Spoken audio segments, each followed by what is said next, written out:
যখন কেউ আপনাকে অপমানের ভাষায় আক্রমণ করে সে আসলে নিজের দুর্বলতাই প্রকাশ করে, কারণ শক্ত যুক্তি থাকলে এত নিচে নামার দরকার পড়ে না। তাই এমন পরিস্থিতিতে নিজেকে ছোট ভাববেন না, ভাববেন সে আর এগোতে পারছে না বলেই এই পথ বেছে নিয়েছে। এটা তার সীমা, আপনার নয়। যার ভেতরে সততা থাকে তার কথা থাকে স্থির, যার অবস্থান পরিষ্কার তার আচরণ থাকে সংযত। আর যে মানুষ নিজেকে সম্মান করে সে কখনো অপমানের আশ্রয় নেয় না, শেষ পর্যন্ত টিকে থাকে ভরসার শক্তি, নোংরা আচরণ নয়। আসসালামু আলাইকুম ভিউয়ার্স, কেমন আছেন সবাই? আলহামদুলিল্লাহ, আমরাও ভালো আছি। প্রতিদিনের মতো সারাদিনের একটি ব্লগ শেয়ার করব, আশা করছি পুরো ভিডিওটির সাথেই থাকবেন। সব সময় সকালের নাস্তাটা ফ্রোজেন রুটি দিয়েই করা হয়। ফ্রোজেন রুটি থাকলে আমার আর তেমন চিন্তা করা লাগে না। 3টার মতো ফ্রোজেন রুটি ছিল, তাই ওয়াসির বাবাকে আগে নাস্তা দিয়ে দিলাম, তারপরে আমি রুটি বানিয়ে নিচ্ছি। একটু বেশি করেই বানাবো, 2-3 দিনের জন্য। রুটি দিয়ে খাওয়ার জন্য অল্প একটু ফুলকপি ভাজি করেছি, সাথে আলু দিয়ে। নতুন আলু দিয়ে ফুলকপি ভাজি কিন্তু ভালোই লাগে। ফুলকপি বড় করে না কেটে আমি ছোট ছোট একেবারে ঝুড়ি ঝুড়ি করে কেটে নিয়েছি, আর এভাবে ভাজি করলে তাড়াতাড়ি হয়ে যায় ভাজিটা। যাই হোক, এখন কিন্তু আমি যে রুটিগুলো বানিয়ে নিয়েছিলাম সেগুলো ফ্রোজেন করব, তার জন্য হালকা ছেঁকে নিচ্ছিলাম। ঠান্ডা হওয়ার জন্য পাতলা সুতি কাপড়ের মধ্যে রেখে দিয়েছি। রুটিগুলো ঠান্ডা হলে আমি ফ্রিজে রেখে দিয়েছি। এদিকে ওয়াসির জন্য আজকে ফুলকপির তরকারি রান্না করব বেলে মাছ দিয়ে, সাথে আলুও দিয়েছি।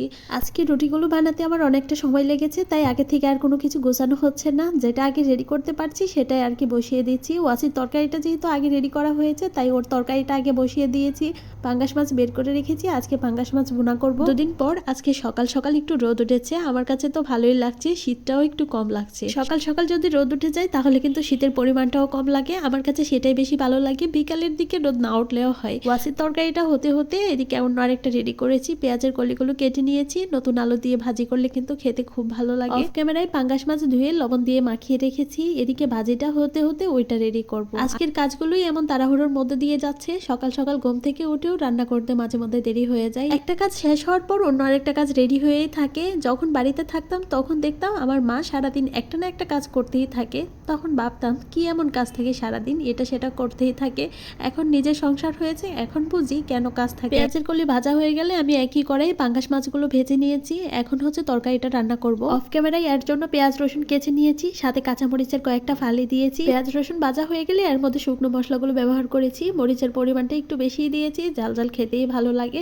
সাথে কিন্তু একটা টমেটো কেচে দিয়েছি, ছোট টুকরো করে দিয়েছি, ঝোলটা যাতে একটু ঘন হয়। তারপর যখন সুন্দর করে কষানো হয়ে যাবে এর মধ্যে ভেজে রাখা মাছগুলো দিয়ে দিয়েছি, একসাথে ঝোলের পানিটা দিয়ে রান্না করে নিয়েছিলাম তরকারি হওয়ার আগ পর্যন্ত। আমি পাঙ্গাস মাছ লাভার, আমাকে যেভাবে পাঙ্গাস মাছ রান্না করে দেওয়া হয় আমি সেভাবে খেতে পছন্দ করি, আমার কাছে তেমন গন্ধ টন্ধ লাগে না। আর এই যে আমার তরকারির ফাইনাল লুক কেমন হয়েছে অবশ্যই কিন্তু কমেন্ট করে জানাবেন। আজকের ভিডিওটি এখানেই শেষ করছি, সবাই অনেক বেশি ভালো থাকবেন, আমাদের জন্য দোয়া করবেন। আল্লাহ হাফেজ সবাইকে।